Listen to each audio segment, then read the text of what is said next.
Hello my dear friend and my dear student. मेरे इस YouTube channel में आप सभी लोगों का स्वागत है। मैं आप लोगों को इसमें इंडियन पॉलिटिकल थिंकर से यूनिट 3 से विवेकानंद पढ़ा रहा हूं। स्वामी विवेकानंद आप लोगों को पढ़ा रहा हूं। पिछले वीडियो में मैं स्वामी विवेकानंद का जीवन परिचय, उनके राजनीतिक विचारों में पहला विचार उनका है राष्ट्रवाद संबंधी विचार या राष्ट्रीयता का धार्मिक सिद्धांत के बारे में अवगत कराया था। इस वीडियो के अंतर्गत मैं स्वामी विवेकानंद के स्वतंत्रता संबंधी विचारों से अवगत कराने जा रहा हूं। इसके साथ ही साथ जितने भी इन्होंने विचार दिए हैं सभी विचारों को मैं संक्षेप में इस वीडियो में समाप्त करूंगा। तो आइए चलते हैं स्वामी विवेकानंद के स्वतंत्रता संबंधी विचारों की तरफ। स्वामी विवेकानंद स्वतंत्रता के व्यापक दृष्टिकोण का समर्थन करते हैं। यह स्वतंत्रता के विविध पक्षों का समर्थन करते हैं, विविध पक्षों की बात करते हैं, यानी कि व्यापक दृष्टिकोण की बात करते हैं।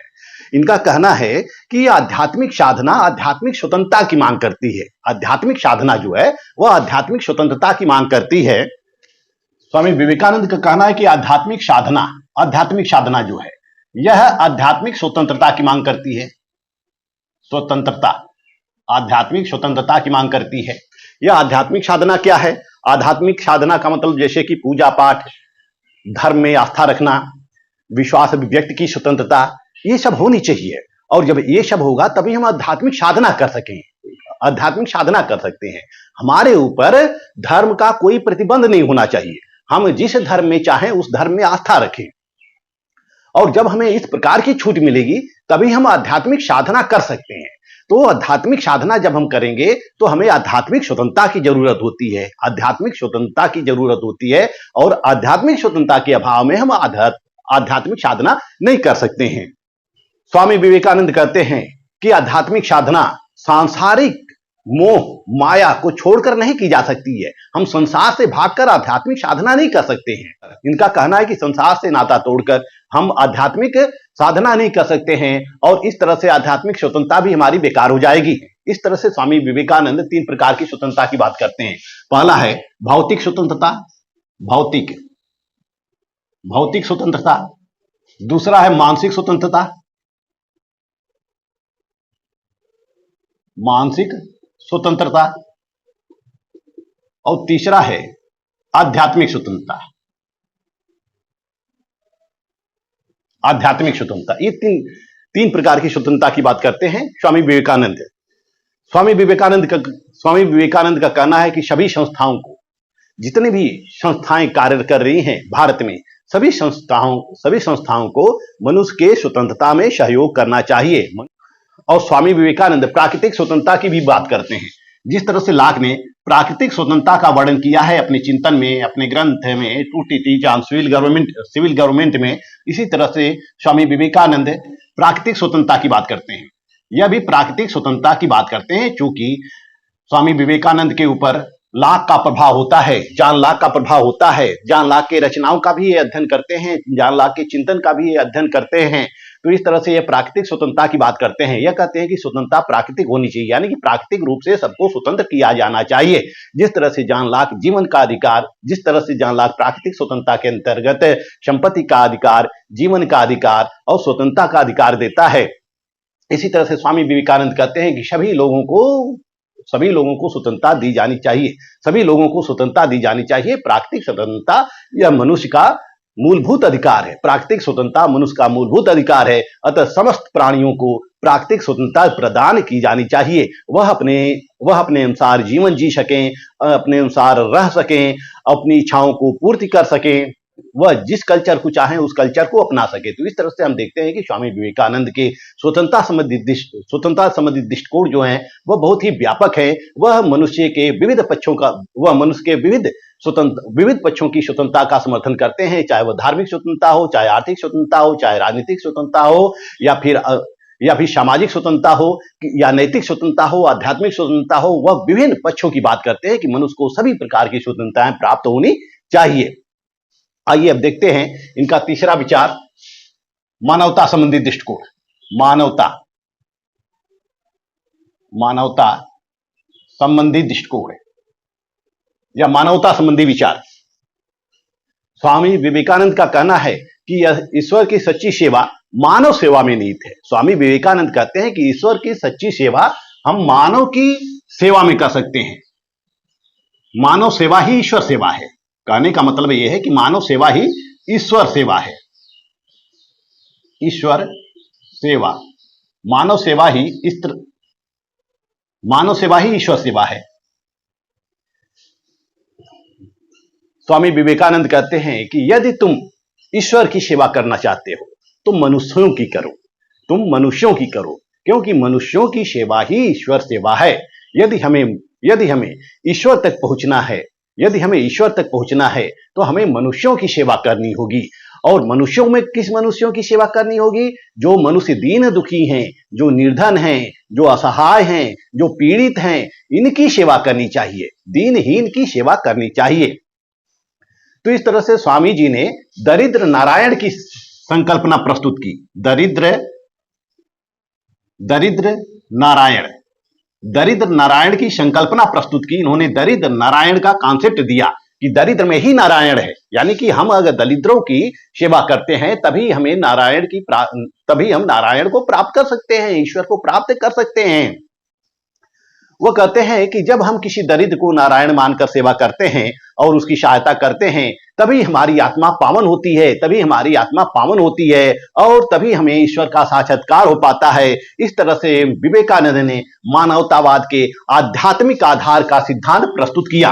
इस तरह से स्वामी विवेकानंद ने मानवतावाद को आध्यात्मिक आधार दिया, यानी कि उन्होंने इस मानव सेवा को अध्यात्म से जोड़कर देखा। स्वामी विवेकानंद कहते हैं कि मनुष्य के दुख और पीड़ा का एक मात्र कारण होता है।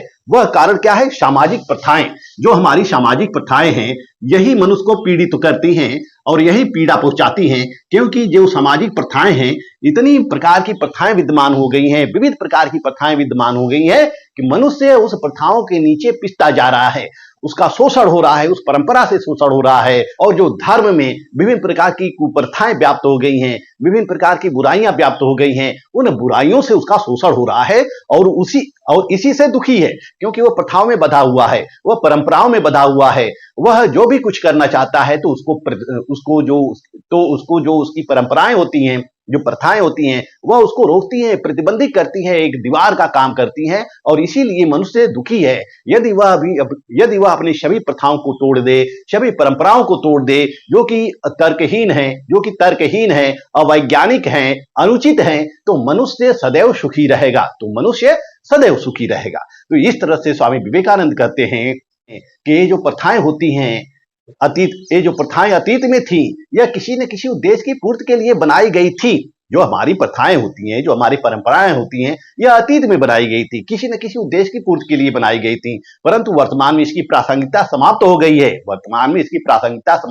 है, इसका उपयोग नहीं रह गया है। अतः हमें इन सभी कुरीतियों को, सभी प्रथाओं को तोड़ना होगा, और इन विभिन्न धार्मिक कुप्रथाओं को तोड़कर हमें इनके जाल से बाहर आना होगा। तभी हम स्वतंत्र चिंतन कर सकते हैं, स्वतंत्र जीवन यापन कर सकते हैं।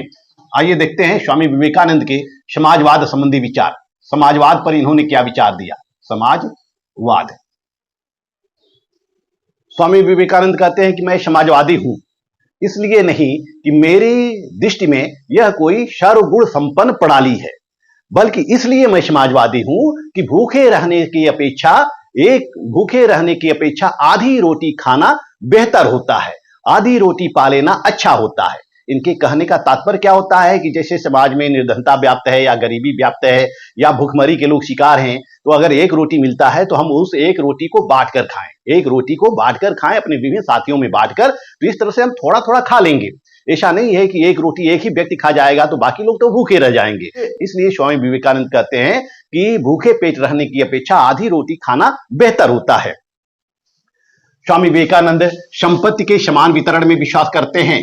वह कहते हैं कि जो जमींदारी प्रणाली है इसका उन्मूलन कर दिया जाना चाहिए। जो जमींदारी प्रणाली है इसका उन्मूलन कर देना चाहिए और जितने भी खेतों में काम करने वाले हैं या जोतने बोने वाले किसान हैं, सभी किसानों को भूमि वितरित कर दी जानी चाहिए। जो जिस भूमि पर जोतता है वह भूमि उस किसान को दे दी जानी चाहिए, यानी कि संपत्ति के समान वितरण के पक्षधर होते हैं। स्वामी विवेकानंद यह कहते थे कि समाज में कोई गरीब न हो, इसके लिए यह जरूरी है कि जो संपत्ति है, जो लोगों के पास संपत्ति पड़ी हुई है, उस संपत्ति का समान वितरण कर दिया जाना चाहिए। और इस तरह से स्वामी जी समानता के सिद्धांत के प्रतिपादक होते हैं। वह समानता लाना चाहते हैं। उनके दृष्टि में कोई ऊंच नहीं है, कोई नीच नहीं है, और वह जाति पात का भेदभाव भी मिटाना चाहते थे। स्वामी विवेकानंद जाति पात का भेदभाव भी मिटाना चाहते थे। उनका यह मानना था, स्वामी विवेकानंद का यह मानना था कि वेदांत परंपरा के अंतर्गत किसी भी वर्ग या समूह के लिए किसी तरह की विशेषाधिकारों की बात नहीं की गई है। जो हमारी वेदांत परंपरा है, जो वेदांत परंपरा है, वेदों में या वेदांत परंपरा में किसी तरह का भेदभाव नहीं किया गया है। किसी भी व्यक्ति को विशेषाधिकार नहीं प्रदान किया गया है। हमारे धर्म ग्रंथों में किसी भी व्यक्ति को विशेषाधिकार नहीं प्रदान किया गया है।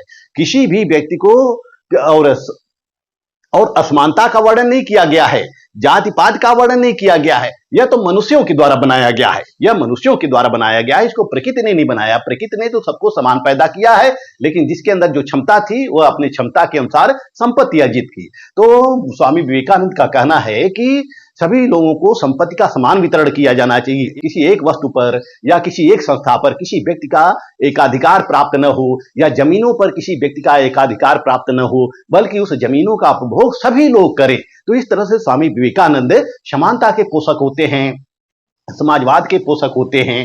स्वामी विवेकानंद एक ऐसे समाज की स्थापना करते हैं या एक ऐसे समाज की कल्पना करते हैं जिसमें कि किसी भी व्यक्ति का शोषण नहीं होगा, किसी प्रकार का शोषण नहीं होगा। और जो उसमें अन्न उगाने वाले मजदूर होंगे, जो अन्न उगाने वाले किसान होंगे, उनको भूखा नहीं रहना पड़ेगा और वस्त्र बनाने वालों को नंगा नहीं रहना पड़ेगा। यानी कि स्वामी विवेकानंद एक ऐसे समाज की कल्पना करते हैं जिसमें कोई भूखा नहीं होगा, कोई नंगा नहीं होगा, सभी लोगों के पास संपत्ति होगी। और स्वामी विवेकानंद कहते हैं यदि सभी लोगों को समान अवसर दे दिया जाए तो सभी लोग समान रूप से उन्नत कर लेंगे। यानी कि यदि सभी लोगों को छोड़ दिया जाए और सभी लोगों को समानता प्राप्त करने में या संपत्ति के दौड़ में छोड़ दिया जाए तो सभी लोग समान रूप से उन्नत कर लेंगे। विवेकानंद के अनुसार जो समाजवाद का उद्देश्य होना चाहिए वह आर्थिक समानता होना चाहिए, राजनीतिक समानता होना चाहिए, सामाजिक समानता होना चाहिए। क्योंकि जब तक सामाजिक, आर्थिक और राजनीतिक स्वतंत्रता स्थापित नहीं की जाती तब तक हम समाजवाद की कल्पना नहीं कर सकते हैं। और वह कहते हैं कि यहां तक कि सामाजिक, आर्थिक, राजनीतिक समानता स्थापित करने के साथ साथ व्यक्तियों को आध्यात्मिक समानता भी प्राप्त होनी चाहिए, व्यक्तियों को आध्यात्मिक स्वतंत्रता भी प्राप्त होना चाहिए, आध्यात्मिक क्षेत्रों में भी स्वतंत्रता प्राप्त होना चाहिए। जैसा कि हमारे संविधान के अनुच्छेद 25 में दिया गया है अंतःकरण की स्वतंत्रता। यानी कि हम किसी भी धर्म को अपना सकते हैं, किसी भी देवता की पूजा पाठ कर सकते हैं, यह हमारे अंतःकरण की स्वतंत्रता है। तो स्वामी विवेकानंद यही कहना चाहते थे कि सभी लोगों को आध्यात्मिक स्वतंत्रता प्राप्त होना चाहिए। स्वामी विवेकानंद कहते हैं कि समाजवाद को स्थापित करने के लिए या देश में समाजवाद लाने के लिए किसी प्रकार की हिंसात्मक क्रांति की आवश्यकता नहीं है, किसी प्रकार की हिंसात्मक क्रांति की आवश्यकता नहीं है, बल्कि इसका उदय सांस्कृतिक चेतना और परस्पर सम्मान की भावना से होगा। यानी लोगों के मन में हमें चेतना लानी होगी, लोगों के मन में हमें चेतना लानी होगी, सांस्कृतिक क्रांति लानी होगी, सांस्कृतिक क्रांति लानी होगी और सांस्कृतिक क्रांति के माध्यम से हम समाजवाद की स्थापना कर सकते हैं। इस तरह से विवेकानंद कहते हैं कि चूंकि समाज में चार वर्ण हैं, जो मनुस्मृति में वर्ण व्यवस्था दी गई है, विवेकानंद वर्ण व्यवस्था का समर्थन करते हैं। वह कहते हैं कि समाज में चार वर्ण हैं। पहला वर्ण है ब्राह्मण। वह कहते हैं कि जो ब्राह्मण होता है वह अपने ज्ञान से शासन करता है, यानी कि ज्ञान के भरोसे जीता है। और जो क्षत्रिय होता है वह साहस और न्याय के आधार पर जीता है, साहस और न्याय के आधार पर जीता है। यानी कि वह अपने प्रजा की रक्षा करता है और अपने राज्य की रक्षा करता है, राज्य की सुरक्षा करता है, राज्य में जितने भी शोषित हैं, जितने भी पीड़ित लोग हैं या जितने भी अपराध हैं, उन अपराधों को समाप्त करता है। और इसके अलावा जो विभिन्न प्रकार के विवादों का निपटारा करता है, यानी कि वह न्याय की स्थापना करता है। तो क्षत्रिय वर्ग होता है, जो क्षत्रिय वर्ग होता है, उसके अंदर साहस पाया जाता है और न्याय पाया जाता है। और जो वैश्य वर्ग होता है, स्वामी विवेकानंद का कहना है कि जो वैश्य वर्ग होता है वो व्यवसाय के माध्यम से शासन करता है, व्यवसाय के माध्यम से लोगों पर शासन करता है, यानी कि विभिन्न प्रकार का उत्पादन करता है और विभिन्न वस्तुओं के दाम निर्धारित करता है, विभिन्न वस्तुओं को लोगों को देता है और बदले में कुछ धन प्राप्त करता है। और वही इनका कहना है कि जो शूद्र वर्ग होता है वह अपने श्रम के आधार पर जीता है, उसके पास श्रम होता है, श्रम के आधार पर जीता है। तो इस तरह से स्वामी विवेकानंद ने वर्ण व्यवस्था का समर्थन किया है, परंतु जाति व्यवस्था का समर्थन नहीं किया है। जो मनुष्य में जो व्यवस्था होती है, वर्ण व्यवस्था होती है, एक प्रकार की सामाजिक व्यवस्था होती है। जैसे हम देख सकते हैं कि वर्तमान में भी सामाजिक व्यवस्था है, जैसे कि अपर क्लास है, लोअर क्लास है, मिडिल क्लास है। यह क्या है? जाति नहीं है, यह वर्ग है। जैसे कि कोई अगर निम्न जाति का व्यक्ति है, वह धनी हो गया है, तो वह किस में आ जाता है? अपर क्लास में आ जाता है या मिडिल क्लास में आ जाता है। तो यह और इसी तरह से हम व्यवसायों के आधार पर विभिन्न प्रकार का क्लासिफिकेशन कर सकते हैं, विभिन्न प्रकार के क्लास का क्लासिफिकेशन कर सकते हैं, जैसे कि इंजीनियर वर्ग, डॉक्टर वर्ग, शिक्षक वर्ग, छात्र वर्ग, किसान वर्ग। ये सब क्या है? ये जाति नहीं है, ये एक वर्ग है। तो इसी तरह से मनुस्मृति में सामाजिक व्यवस्था दी गई है, लेकिन बाद में लोगों के ही द्वारा, व्यक्तियों के ही द्वारा अपने स्वार्थों के लिए इसको वंशानुगत बनाया गया। यानी कि जो मनुष्य में व्यवस्था दी गई, जो क्षत्रिय वर्ण में पैदा होता था उसमें ब्राह्मणत्व का गुण होता है, तो वह ब्राह्मण हो जाता था।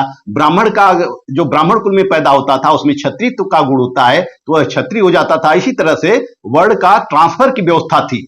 यह वर्ण की ट्रांसफर की व्यवस्था होती है, वर्ण की स्थानांतरण की व्यवस्था होती है, लेकिन बाद में यही व्यवस्था क्या होती है?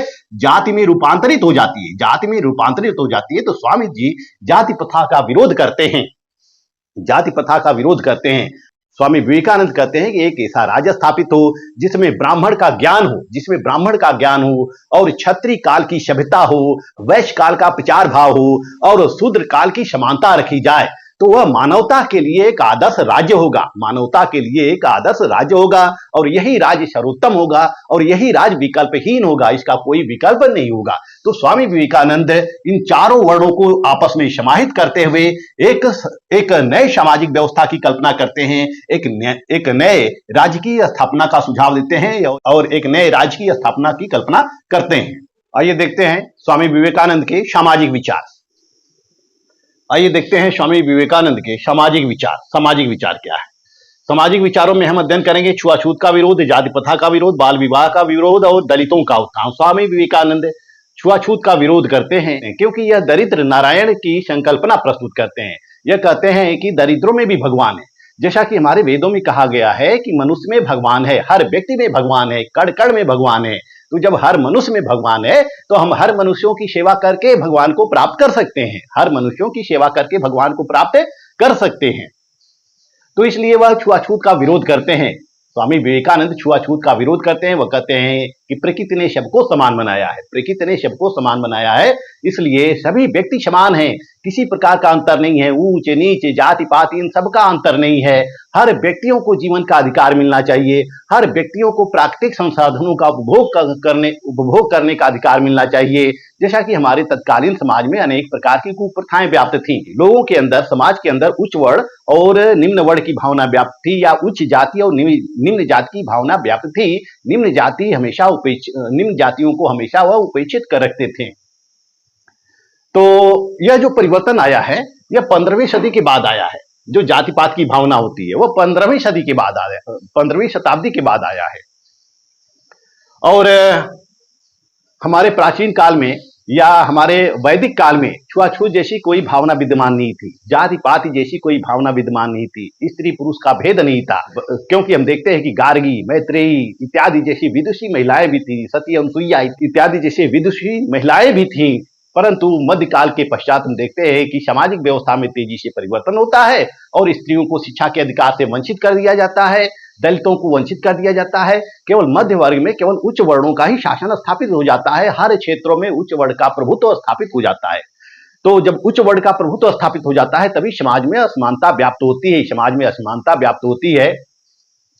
तो स्वामी विवेकानंद छुआछूत का विरोध करते हैं, या जाति प्रथा का विरोध करते हैं, या बाल विवाह का विरोध करते हैं, या कहते हैं कि बाल विवाह जो है एक अपराध है। वह यह कहते हैं कि बाल विवाह एक अपराध है, बाल विवाह को प्रतिबंधित किया जाना चाहिए, क्योंकि जिस उम्र में बच्चे अभी खेलने लायक होते हैं, 6 से 12 साल की अवस्था में, 6 से 12 साल की अवस्था जो है यह बाल्यावस्था की होती है। तो जिस काल में बच्चे अभी खेलने लायक होते हैं, अभी अपने विकास करने लायक होते हैं, उसी काल में, उसी अवधि में, उसी आयु में उसकी शादी कर दी जाएगी, उसका विवाह कर दिया जाएगा, तो वह सभी प्रकार के अधिकारों से वंचित हो जाएंगे, उनका शोषण होने लगेगा, और फिर न तो वह शिक्षा प्राप्त कर पाएंगे, न तो अपना सर्वोत्तम विकास कर पाएंगे, और वह शारीरिक रूप से भी दुर्बल हो जाएंगे, शारीरिक रूप से भी दुर्बल हो जाएंगे। तो स्वामी विवेकानंद बाल विवाह को एक अपराध मानते हैं और इसका विरोध करते हैं। दलितों का उत्थान, स्वामी विवेकानंद उस युग के एक महापुरुष थे, सर्वद्रष्टा थे, उनमें अपार बौद्धिक क्षमता होती है, वह सामाजिक समानता के वाहक होते हैं, वह समाज में सामाजिक समानता स्थापित करना चाहते हैं। तो इस सामाजिक समानता को स्थापित करने के लिए उन्होंने दलितों का उत्थान किया, जो निम्न जातियां थी उनका उत्थान करने का प्रयास किया। तो इस तरह से हम देखते हैं कि स्वामी विवेकानंद के स्वामी विवेकानंद सामाजिक परिप्रेक्ष्य में विभिन्न प्रकार की जो परंपराएं होती हैं, जो कुप्रथाएं होती हैं, सभी परंपराओं को, सभी कुप्रथाओं को, सभी गलत रूढ़ियों को दूर करने का प्रयास करते हैं और सामाजिक समानता स्थापित करने का सुझाव देते हैं और सामाजिक स्वतंत्रता स्थापित करने की संकल्पना प्रस्तुत करते हैं। आइए देखते हैं शिक्षा संबंधी विचार। स्वामी विवेकानंद सभी के लिए शिक्षा अनिवार्य मानते हैं। यह कहते हैं कि शिक्षा प्राप्त करने का उद्देश्य केवल रोजगार प्राप्त करना ही नहीं है, बल्कि शिक्षा का उद्देश्य क्या है? शिक्षा के द्वारा व्यक्ति अपना सर्वांगीण विकास करता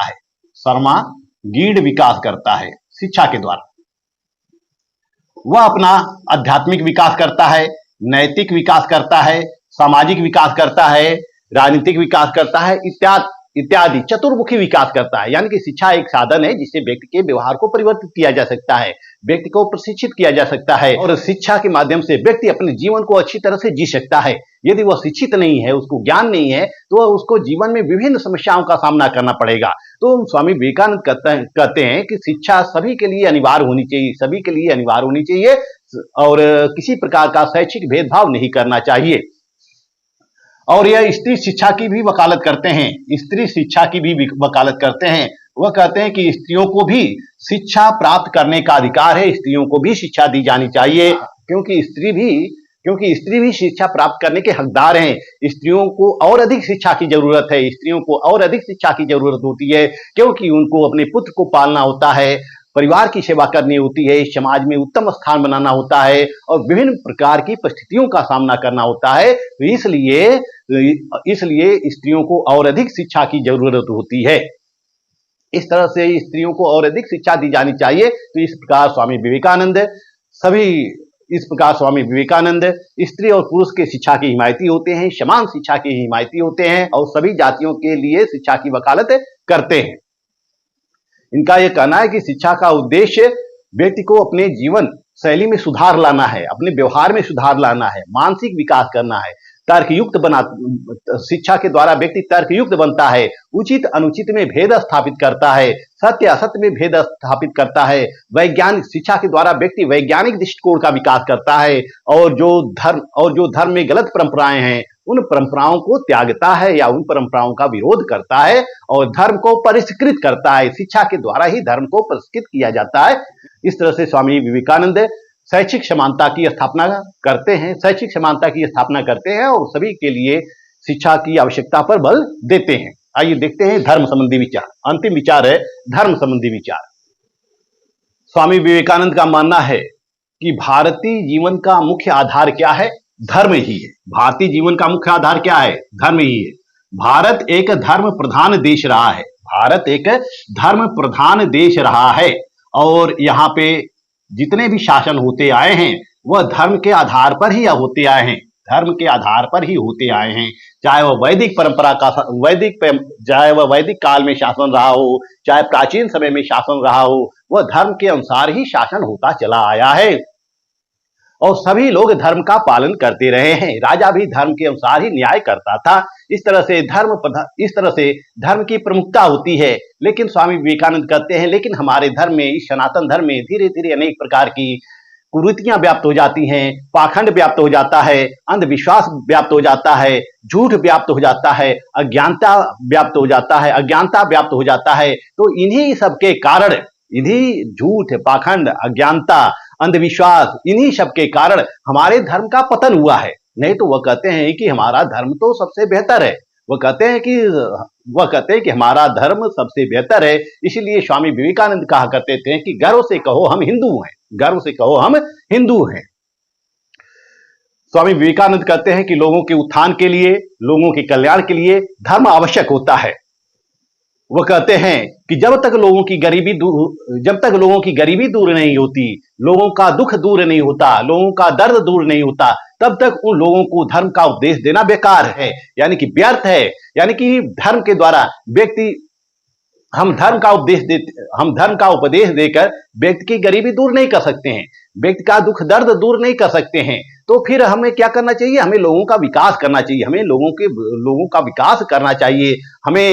हमें धर्म की जो मूल बातें हैं, उन मूल बातों को अपनाना चाहिए। क्योंकि जो धर्म है, जो सनातन धर्म है, जो हमारा धर्म है या सनातन धर्म है, यह समानता का पोषक होता है, स्त्री पुरुष समानता का पोषक होता है, सर्व कल्याण का पोषक होता है। और इसमें किसी प्रकार के आडंबर नहीं है। यह तो आडंबर बाद में आया, कुछ लोगों के द्वारा, कुछ पुरोहितों के द्वारा अपने स्वार्थों की पूर्ति करने के लिए विभिन्न प्रकार के इसमें उपबंध जोड़ दिए गए, विभिन्न प्रकार के आडंबर जोड़ दिए गए।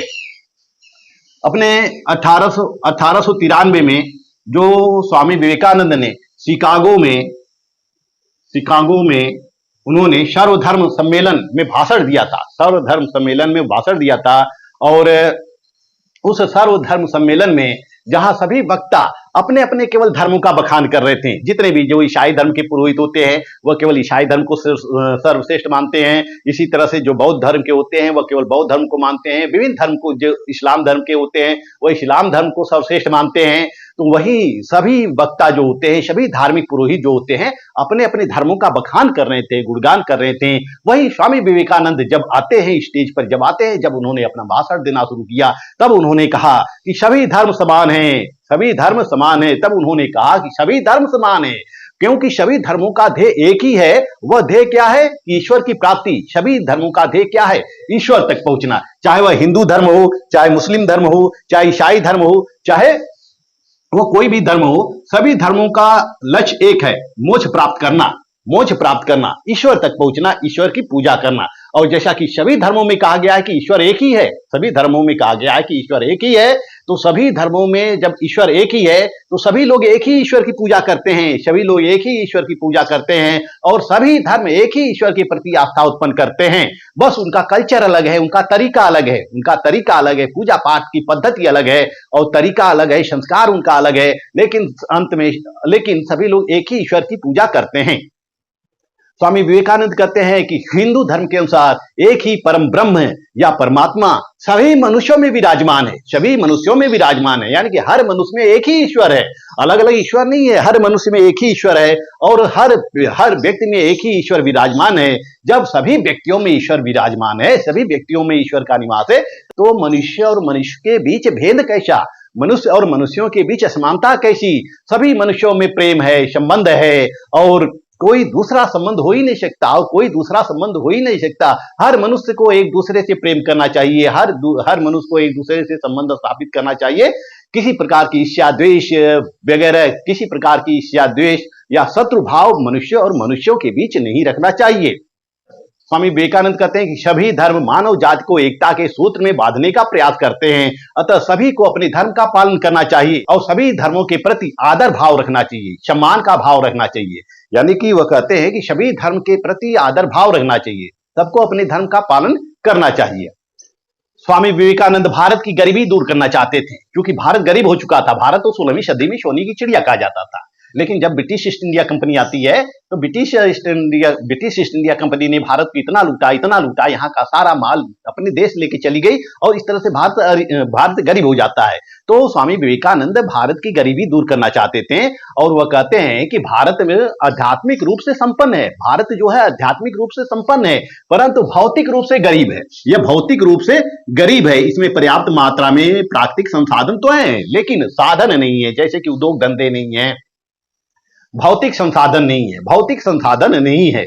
तो वह कहते हैं कि जो पश्चिम का समाज है वह कहते हैं कि जो पश्चिम का समाज है या पाश्चात्य जगत है वह भौतिक रूप से संपन्न है, वहां पे भौतिक रूप से संपन्नता है, यानी कि विभिन्न मिल, कल कारखाने, फैक्ट्रियां वगैरह विभिन्न भौतिक संसाधन है, परंतु वह आध्यात्मिक रूप से विपन्न है। वहां अध्यात्म नहीं है, भारत में अध्यात्म है, वहां भौतिक साधन है, भारत में भौतिक साधन नहीं है। तो वह कहते हैं कि भारत को पश्चिम से कुछ बातें सीखनी चाहिए।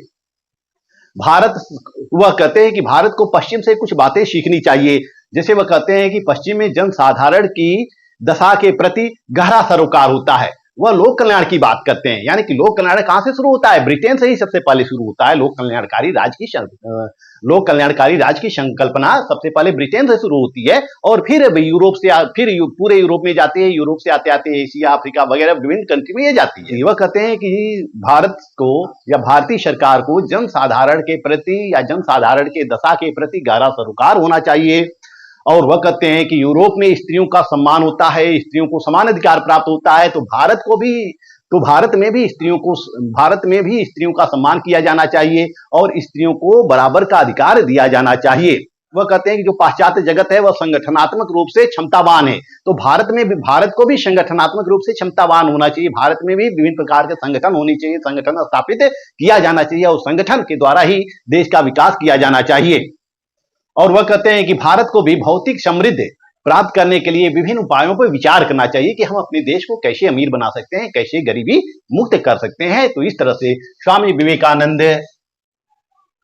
से स्वामी विवेकानंद मूल धर्म की बात करते हैं जो वैदिक परंपरा में निहित थी या वेदांत परंपरा में निहित थी। वह धर्म में व्याप्त विभिन्न प्रकार के आडंबर और पाखंडों की बात नहीं करते हैं, वह धार्मिक सुधार पर बल देते हैं कि वह कहते हैं कि धर्म में जो विभिन्न प्रकार की कुप्रथाएं व्याप्त हैं, कुरीतियां व्याप्त हैं, इनको दूर किया जाना चाहिए। क्योंकि वह कहते हैं कि भारत का जो धर्म है वह लोक कल्याण की बात करता है और कोई धर्म लोक कल्याण का बात नहीं करता है।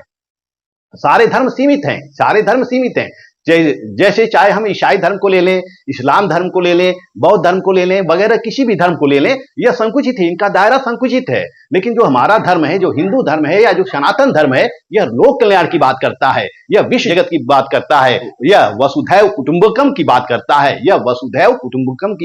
है। तो भारत का धर्म क्या है? सर्वश्रेष्ठ है। और जो भारत में जो धर्म संबंधी बातें दी गई हैं, जो वैदिक परंपरा में दिया गया है, जो वेदांत परंपरा में दिया गया है, उन्हीं बातों को अपनाना चाहिए। और बाद में जितने भी इसमें तथ्य जोड़े गए हैं, परंपराएं जोड़ी गई हैं, कुरीतियां जोड़ी गई हैं, यदि वह तर्क संगत नहीं हो, वैज्ञानिक नहीं हो, तो उसको हटा देना चाहिए। इस तरह से स्वामी विवेकानंद वेदांत परंपरा की वकालत करते हैं। इस तरह से स्वामी विवेकानंद एक आध्यात्मिक पुरुष थे, वह सनातन संस्कृति के वाहक थे। उन्होंने विभिन्न प्रकार के विचार तो दिए, स्वतंत्रता संबंधी विचार दिया, मानवता, समाजवाद, सामाजिक विचार और शिक्षा संबंधी, धर्म संबंधी विभिन्न तो विचार दिए, लेकिन उनको व्यवहारिक राजनीति से कोई सरोकार नहीं था। वह व्यवहारिक राजनीतिक नहीं थे, वह राजनीतिज्ञ नहीं थे, वह एक विचारक थे, वह धर्म सुधारक थे, समाज सुधारक थे, देश का, विश्व का वो सुधार चाहते थे। और उन्होंने ब्रिटिश साम्राज्यवाद को नैतिक आधार पर खुली चुनौती दी और उन्होंने भारतीय संस्कृति का वर्चस्व स्थापित करके उन्होंने विदेशी शासन को निरर्थक सिद्ध कर दिया। वो कहते हैं कि भारतीय संस्कृति का जब फिर से प्रादुर्भाव होगा, पुनर्प्रादुर्भाव होगा, तो विदेशी सभ्यता नष्ट हो जाएगी, विदेशी शासन नष्ट हो जाएगा। और उन्होंने भारत के यूरोपीकरण का विरोध किया, यूरोपीयकरण का विरोध किया। वह नहीं चाहते थे कि भारत में पाश्चात्य संस्कृतियां आए और भारत के हर क्षेत्र में अंग्रेजों का प्रभुत्व हो। उनका कहना था कि हमें अपनी प्रकृति के अनुसार, अपनी संस्कृति के अनुसार विकास करना चाहिए। हमें किसके अनुसार विकास करना चाहिए? अपने प्रकृति के, अपने स्वभाव के, अपने देश काल, अपने परिस्थितियों के अनुसार, अपनी संस्कृति के अनुसार विकास करना चाहिए। हमें दूसरों की प्रथाएं नहीं अपनानी चाहिए। दूसरों की प्रथाएं उन्हीं के लिए अच्छी हो सकती हैं, परंतु उन प्रथाओं को थोपना किसी भी दृष्टि से उपयुक्त नहीं है। स्वामी विवेकानंद कहते हैं, पाश्चात्य संस्कृति को अपनाने से हमारा उद्धार नहीं होगा, हमारा विकास नहीं होगा, बल्कि हमारा धर्म, हमारी आध्यात्मिकता ही हमारे राष्ट्रीय जीवन का आधार स्तंभ है। और इन्हीं के आधार पर हमें सामाजिक पुनर्निर्माण करना चाहिए। इन्हीं के आधार पर हमें सामाजिक पुनर्निर्माण करना चाहिए। हमें अपने धर्म के अनुसार सामाजिक पुनर्निर्माण करना चाहिए, अपनी संस्कृति के अनुसार सामाजिक पुनर्निर्माण करना चाहिए। और उन्होंने देश सेवा को आध्यात्मिक आधार प्रदान करने के लिए भारत माता को भगवती की उपमा दी। भारत माता को भगवती की उपमा दी, भगवती का रूप प्रदान उन्होंने किया। भारत माता को उन्होंने भगवती का रूप प्रदान किया, यानी कि भारत माता की संकल्पना उन्होंने भगवती के रूप में प्रस्तुत की। स्वामी विवेकानंद कहते हैं कि आज सारा संसार अधिकारों के संघर्ष में उलझा हुआ है। हर देश अधिकार की बात करता है, हर नागरिक अधिकार की बात करता है, लेकिन कर्तव्यों पर कोई ध्यान नहीं देता है। जो उनके कर्तव्य हैं वह कर्तव्यों पर नहीं ध्यान देते हैं, अपने कर्तव्य का पालन नहीं करते हैं, केवल अधिकार की मांग करते हैं। स्वामी विवेकानंद चाहते थे कि भारत में रहने वाले या विश्व में रहने वाले समस्त जातियों को या समस्त मनुष्यों को अपने कर्तव्यों का ज्ञान हो और दायित्वों का पालन वह ईमानदारी से करें। अपने कर्तव्यों का ज्ञान हो, कर्तव्यों का बोध हो और जो उनको अधिकार दिए गए हैं उसका पालन वह ईमानदारी से करें। स्वामी विवेकानंद कहते हैं कि कर्तव्यों का पालन ही सच्चा धर्म है। जब व्यक्ति अपने कर्तव्य का पालन करता है तो वही सच्चा धर्म है। धर्म क्या है? कर्तव्यों को पालन करना। जो जिसका कर्म है वह अपने कर्म को करता रहे, वही उसका धर्म है। शिक्षक का धर्म क्या है? शिक्षा देना। विद्यार्थी का धर्म क्या है? विद्या ग्रहण करना। और इसी तरह से शासक का धर्म क्या है? वो शासन करना, लोक कल्याणकारी संबंधी कार्य करना। यानी कि जिसका जो धर्म, जिसका जो कर्तव्य है उसी कर्तव्यों का पालन करना ही धर्म है। इस तरह से स्वामी विवेकानंद धर्म का व्यापक अवधारणा प्रस्तुत करते हैं। विवेकानंद किसी भी प्रकार का भेदभाव स्वीकार नहीं करते हैं। उन्होंने समस्त संसार में विश्व बंधुत्व को बढ़ावा दिया, मानववाद को बढ़ावा दिया और मानव सेवा को मनुष्य का सर्वोपरि लक्ष्य माना। तो इस तरह से हम देखते हैं कि स्वामी विवेकानंद ने राष्ट्रीय विचारधारा में जो मोड़ दिया, उसने श्री अरविंद को, बिपिन चंद्रपाल को, लोकमान्य बाल गंगाधर तिलक और महात्मा गांधी जैसे राष्ट्र पुरुषों के चिंतन के लिए उपयुक्त आधार भूमि तैयार की। यानी कि सारे लोग स्वामी विवेकानंद के चिंतन से, स्वामी विवेकानंद के दर्शन से प्रभावित होते रहें। चाहे वह लोकमान्य बाल गंगाधर तिलक हो, चाहे वह श्री अरविंद हो या विपिन चंद्रपाल हो या महात्मा गांधी हो, कोई भी जो राष्ट्र पुरुष है, सारे राष्ट्र पुरुष स्वामी विवेकानंद के आदर्शों को ग्रहण करता आया, उनके चिंतन को ग्रहण करता आया, वह स्वामी विवेकानंद से प्रभावित होते रहे। इस वीडियो में मैंने आप लोगों को स्वामी विवेकानंद के विभिन्न विचारों से अवगत कराया। नेक्स्ट वीडियो में मैं आप लोगों को पंडित रमाबाई बताने जा रहा हूं। पंडित रमाबाई जो एक नारीवादी विचारक हैं और नारीवादी विचारक के साथ साथ वह सामाजिक सुधारक भी हैं। तो इस वीडियो में बस इतना ही। मेरा चैनल या मेरा वीडियो आप लोगों को अच्छा लगे तो मेरे चैनल को लाइक, सब्सक्राइब और अधिक से अधिक शेयर करते रहिए।